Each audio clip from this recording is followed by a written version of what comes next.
Billionaire follows a beautiful black woman begging for food, and what he sees shocks him. Rain shimmered on the cobblestone alley as Amara moved through the dim light, her torn hoodie clinging to her like a second skin. In her trembling hands, she held a crust of bread, her only meal, yet her spirit carried a quiet strength that hunger couldn't break. A few steps behind, Donovan Hale, the city's most elusive billionaire, followed at a careful distance. His polished shoes splashed through puddles she avoided, his gaze fixed on the woman who seemed both fragile and untouchable. He told himself it was curiosity, a fleeting distraction from another empty evening. But when Amara stopped beside a trash bin, tore the bread in half, and offered it to a shivering stray dog, something inside him cracked. In that moment, the man who had everything realized how empty he truly was. What began as fascination was about to become his redemption. If you're enjoying this story, hit on the subscribe button, like this video, and comment what time and which country it is that you're watching this video from. We love and appreciate you. Now let's get back to our beautiful story. Before that rain-soaked night, Donovan Hale was the man everyone envied. The tech magnate who built Hale Dynamics, a company that turned cities into data gold mines. He owned towers, cars, and people's loyalty, yet slept barely 4 hours a night, haunted by the echo of an empty penthouse and a mother who'd once told him, "Money means nothing if you forget to be human." Across the same city, Amara was fighting invisible wars. Once a nursing student, her mother's illness drained every penny, forcing her to abandon school and take odd jobs. When her mother died, rent followed soon after, and so did her home. She learned to survive, not through theft or deceit, but through quiet resilience. Their worlds were never meant to cross, until hunger led her into that alley, and guilt led Donovan to follow. The rain had been falling since dusk, a steady curtain of silver that softened the city's neon edges and washed its sins down the gutters. Streetlights flickered weakly over cobblestones slick with oil and rainwater, where rats scurried between heaps of trash. The alley reeked of wet cardboard and forgotten humanity. Through that narrow passage walked Amara. Her hoodie clung to her like a second skin, sleeves torn, fabric stiff from dried mud. In her hand, she clutched a crust of bread salvaged from a dumpster, her fingers trembling not from fear but from the cold. She kept her chin up, eyes steady, walking with that quiet dignity of someone who refused to be erased, even when the world had already stopped seeing her. Behind her, Donovan Hale stepped from the mouth of the alley, his black suit cutting a sharp contrast against the gloom. He wasn't sure what had brought him here. Moments ago, he'd been driven through this district in the back of his Bentley, scrolling through financial reports glowing on his phone. Then he'd seen her, small, soaked, carrying a piece of bread as if it were treasure, and something in him broke. He told the driver to stop. He stepped into the rain. Now, here he was, following her shadow like a ghost. Amara paused by a garbage bin, rummaging carefully through a torn bag. She pulled out a dented can, examined it, and shook her head. Then she glanced over her shoulder, eyes locking directly with his. Even in the dim light, Donovan froze. Those eyes were striking, deep, unflinching, the color of wet earth after rain. For a moment, he felt exposed, like she could see right through his $1,000 suit and into the hollow space he called a soul. "You following me for fun, rich man?" she asked, her voice steady, tinged with weariness but not fear. Her tone caught him off guard. He hadn't expected her to speak, let alone with such command. I saw you drop something," Donovan lied weakly. His voice, smooth and practiced from boardrooms and investor calls, sounded absurd here among the echoes of dripping water and distant sirens. Amara smirked faintly, the corner of her mouth curling in disbelief. "You don't belong here," she said, turning back to the bin. "And whatever you think you're doing, don't. You can't save people like me." He took a hesitant step forward. "Maybe I'm not trying to save you." "Then what?" she asked without turning. He didn't have an answer. For years, Donovan Hale had been the man with every answer.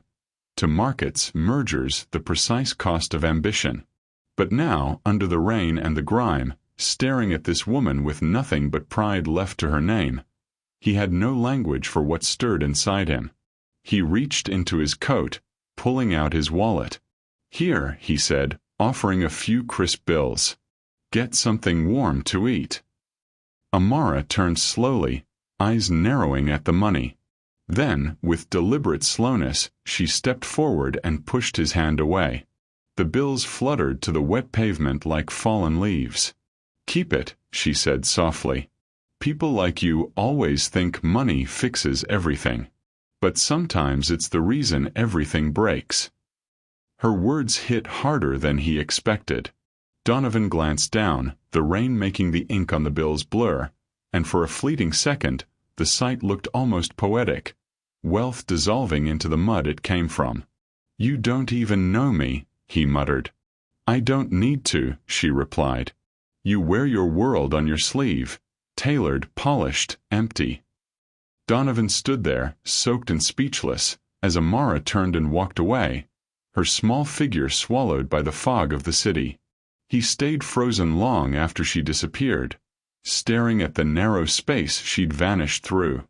Something in that alley had shifted, something intangible but sharp, slicing through the shell he'd built around himself for years.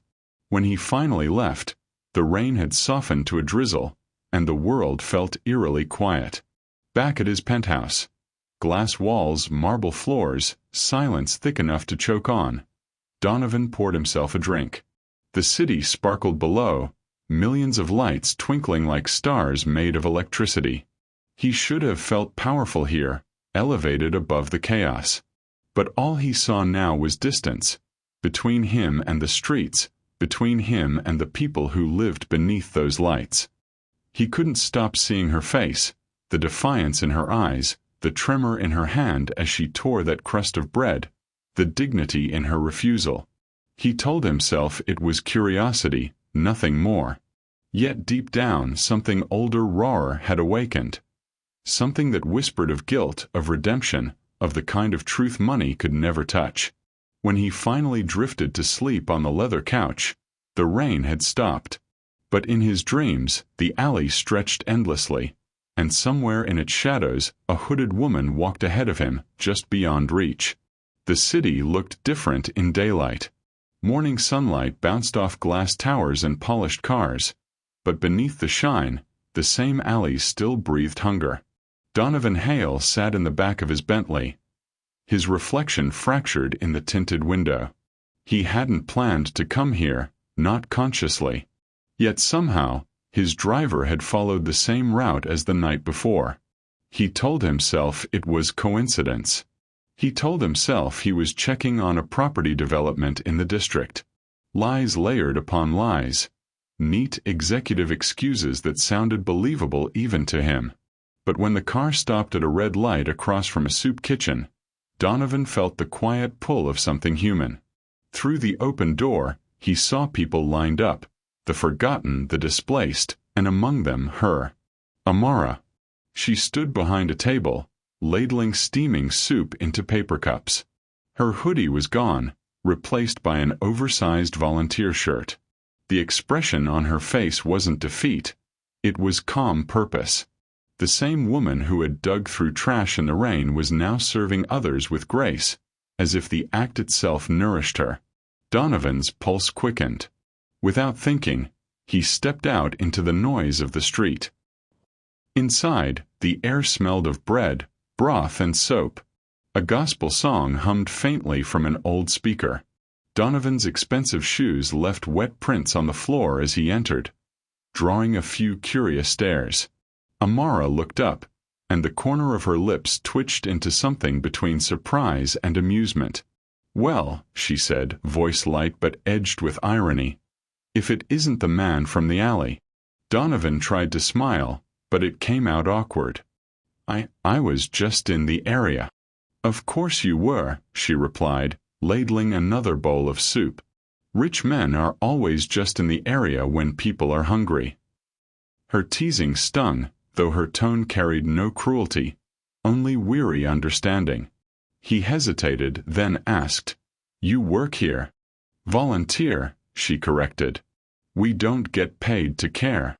That answer silenced him more effectively than any insult could have. When the rush of guests thinned, Amara motioned to the counter. "You want to help or just stare?" Donovan blinked, surprised. "Help." She handed him a ladle. "Yeah, it's the long metal thing with a handle. Try not to burn anyone."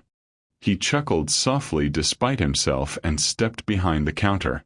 The first time he poured soup, he nearly spilled it, earning a smirk from her. Soon enough, they found a rhythm. He served, she handed out bread, and somewhere between the quiet smiles and soft exchanges of "God bless you," the space between them began to shrink. Hours passed. The line outside dwindled until only a few stragglers remained. Donovan's hands ached, his shirt was damp with sweat, but for the first time in years, he felt present. No screens, no shareholders, no pressure. Just people. He leaned against the counter, watching Amara wipe down the tables. "Why do you do this?" he asked. "You said you don't get paid." Amara looked up, thoughtful. "Because it reminds me I still have something to give. When you lose everything, kindness becomes currency. You'd be surprised how rich it makes you feel." He studied her. The way her eyes softened when she spoke, the steadiness in her posture. "You talk like someone who's been through hell." She smiled faintly. "Hell's easier than loneliness." Her words sat heavy in the air. Donovan didn't know why, but they made something tighten in his chest. He hesitated. "You don't have to live like this, you know." "I could." "Don't," she interrupted sharply. "Don't offer me money again." "I wasn't." "Yes, you were." She wiped her hands on a towel, eyes fixed on him. "People like you think generosity is just another transaction. But it's not. It's surrender." He met her gaze, unflinching. "And what if I want to learn that?" That made her pause. For the first time, her expression softened. Then stop trying to buy people's pain. Sit with it instead. For a long moment, they just stood there.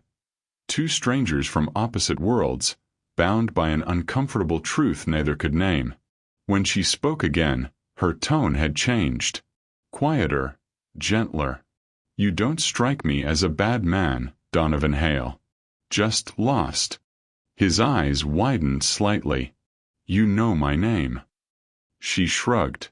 "You're on billboards. You build half the city. Hard to miss the face that owns the skyline."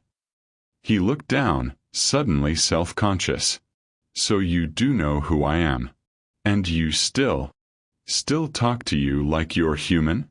She grinned, her eyes brightening.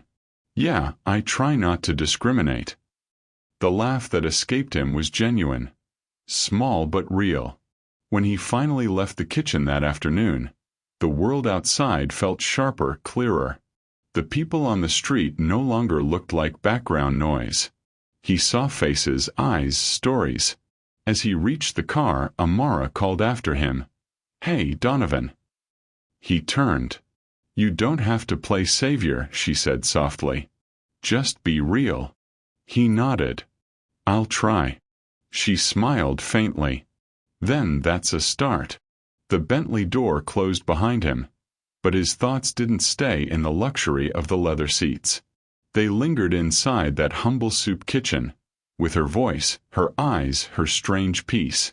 As the car pulled away, Donovan glanced at his reflection in the tinted glass, and for the first time in his adult life, he didn't recognize the man staring back. Winter came early that year. The first frost glazed the streets, turning every step into a whisper of ice. Donovan Hale stood at the window of his office tower, watching the city below. People hurrying with collars upturned, buses groaning through slush, and somewhere in that sea of motion he imagined her. Amara. Weeks had passed since their encounter at the soup kitchen, yet her voice still haunted him. Don't play savior. Be real.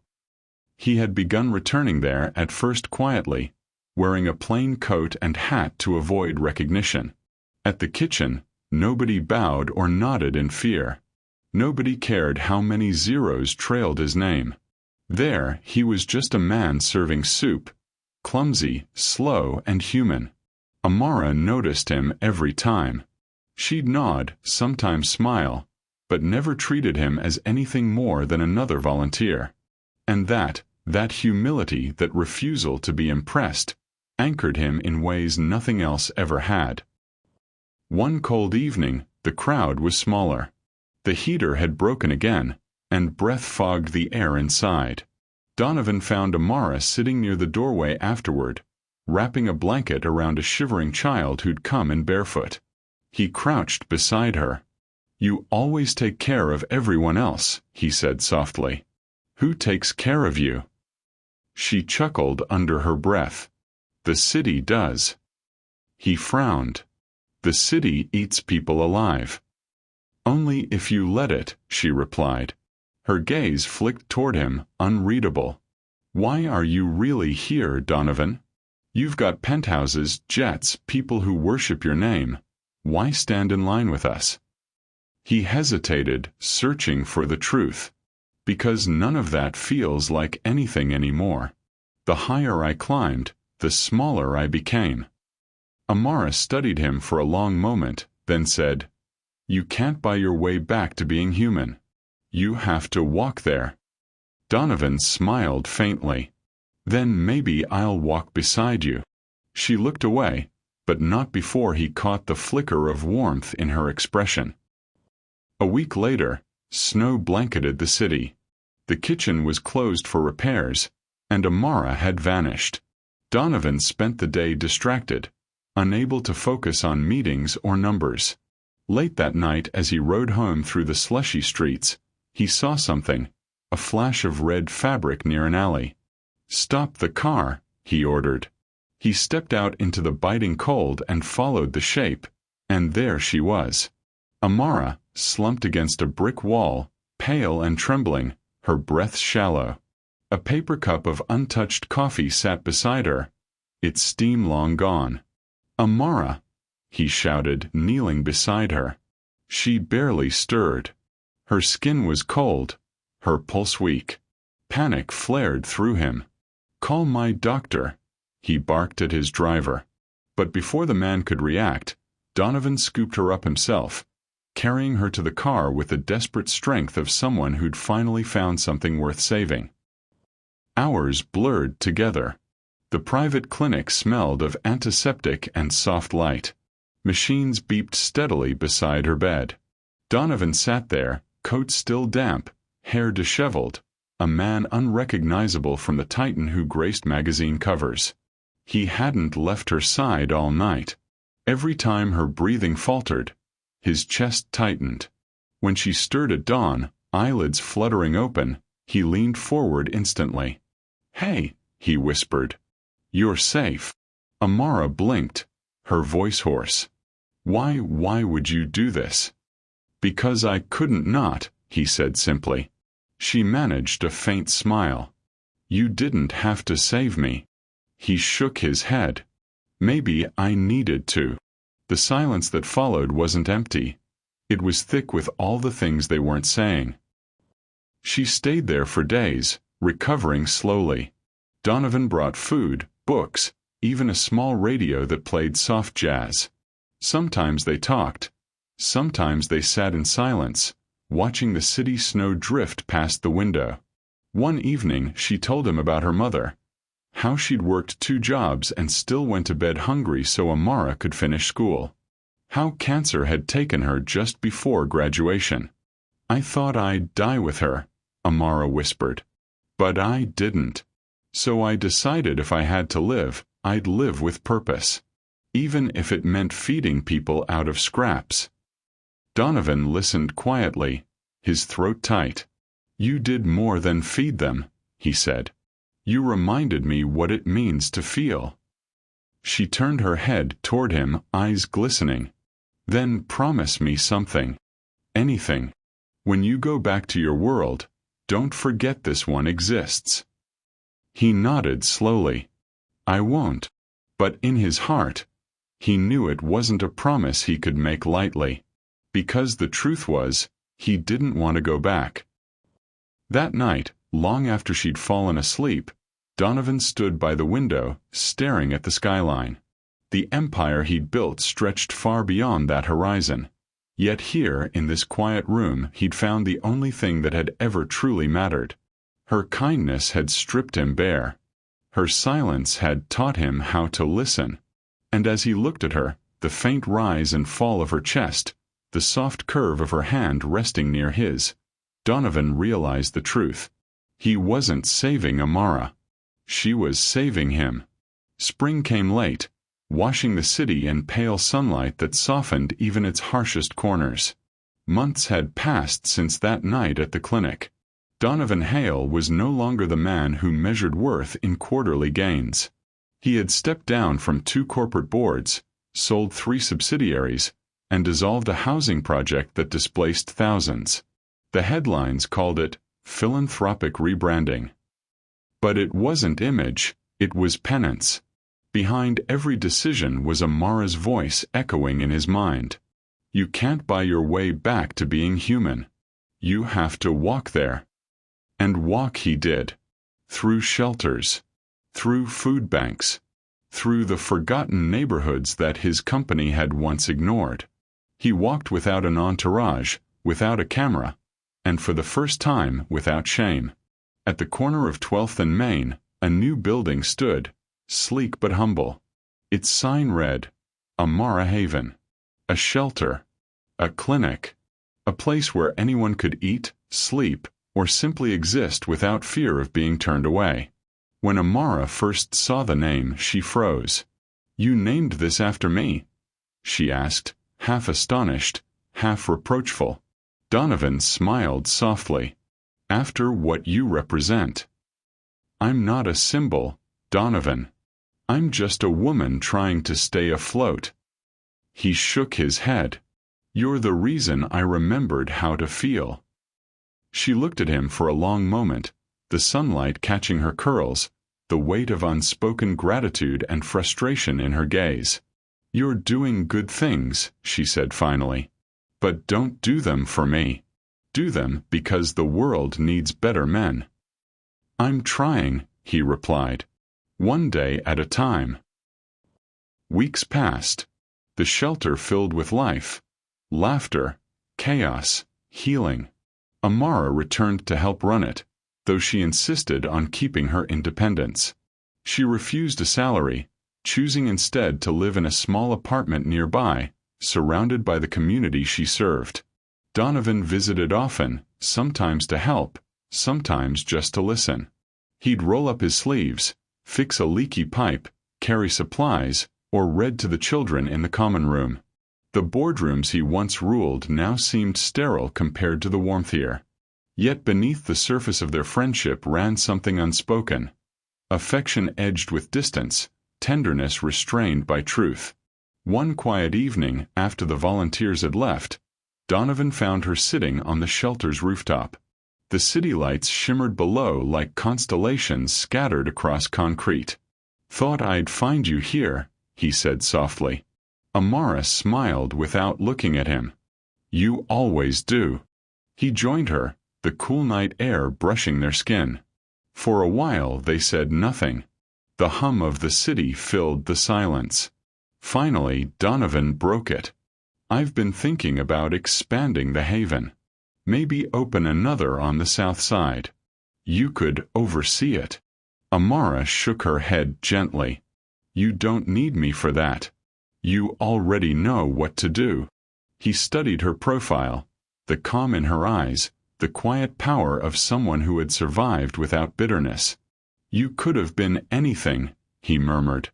"A doctor, an artist, a leader. Life wasn't fair to you." She laughed softly. "Fairness is a luxury. Purpose is a choice." Her words, as always, settled in him like truth written in light. They watched the skyline together, a wind carrying the smell of rain. "Amara," Donovan said finally, his voice barely above a whisper, "have you ever thought about us?" She turned, surprised but not startled. "Us? About what this could be," he continued. "You've changed me in ways I can't explain. I don't want to go back to that empty life."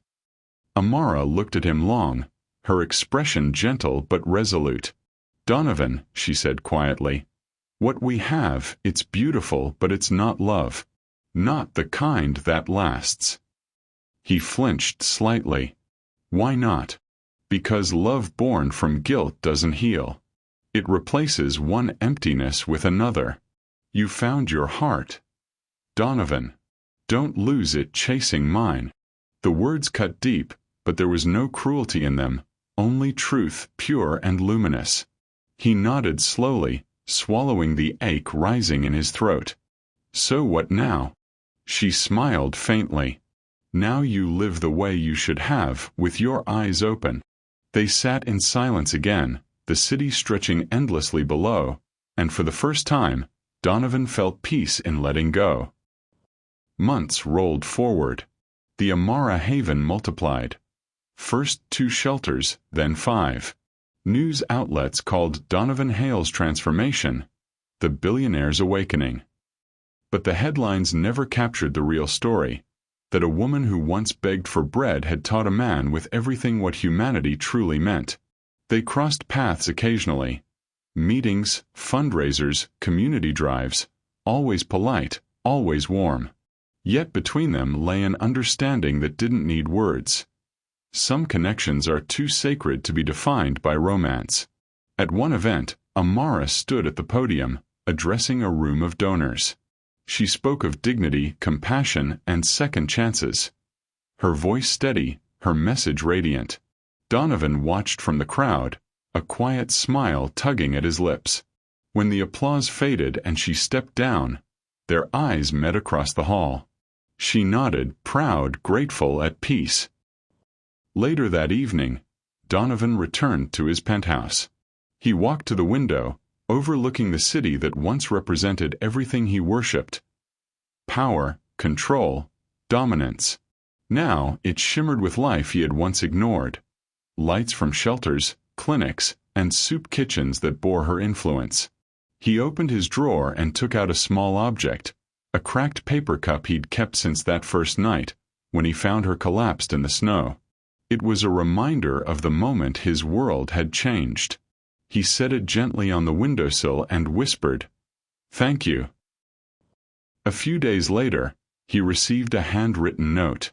"Donovan, there's a new kitchen opening near the East End. We could use an extra pair of hands. You still remember how to serve without spilling soup? Amara." He laughed softly, folded the note, and placed it in his coat pocket. Some lessons, he knew, never ended. A year later, the city had changed, slower, kinder. The once crumbling district near the old alley now buzzed with community gardens and small shops. The first Amara Haven had become a beacon of hope. On its first anniversary, hundreds gathered to celebrate. Amara stood on stage, radiant in a simple white dress, her speech humble but moving. Donovan watched from the crowd, hands in his pockets, eyes soft. When it ended, he approached her quietly. "You did it," he said. She smiled. "No, we did." He extended his hand. She took it, briefly. Firm, warm, real. For a second, the world fell away. No wealth, no history, just 2 souls bound by what they'd built from brokenness. As they parted, Amara looked up at him one last time. "You kept your promise." "I had a good teacher," he replied. That night, as the celebration faded and the city lights dimmed, Donovan walked alone through the alley where it had all begun. The cobblestones still glistened from the drizzle, but they no longer felt cold. Near the old trash bin, a stray dog dozed beneath a flickering light. Beside it lay a single piece of bread, left by someone who still remembered. Donovan smiled faintly and whispered into the night.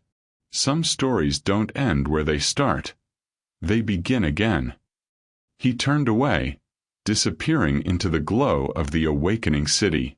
A man reborn not through riches, but through grace. The end. Thank you for watching this story to the end. If you enjoyed this story, you will surely love the next one. It's as crazier and more intriguing as you can ever imagine. So do check it out. Click on the image showing on your screen right now to watch the next one. Don't forget to subscribe, and I'll see you in the next one. Bye for now.